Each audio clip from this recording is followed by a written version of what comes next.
Assalamualaikum warahmatullahi wabarakatuh. Kawan-kawan sekalian, ketemu lagi dengan saya Rizal Tim dalam channel meliput peluang usaha di sekitar Anda. Nah, kali ini saya sedang meliput salah satu tempat pembuatan peci Aceh. Nah, ini dia pecinya. Jadi dijahit langsung di sini dengan berbagai macam ukuran, dan nantinya baru dikasih kain yang beledu ya, kain beledu. Nanti jadinya seperti ini. Nah, seperti ini jadinya, dan motifnya banyak.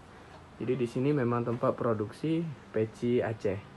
Langsung dijahit di tempat dengan menggunakan mesin masih manual.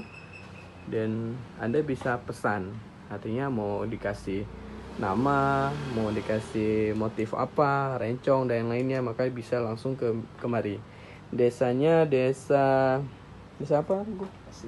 Pasir Betong. Nah, Tengku pun Anda Tengku Khairumah ya, yang punya usahanya adalah Tengku Khairumah. Jadi Anda bisa datang ke Desa Pasir Betong untuk membangun kerjasama jika Anda kemudian butuh peci Aceh. Saya Rizatin, terima kasih banyak atas perhatian. Assalamualaikum warahmatullahi wabarakatuh.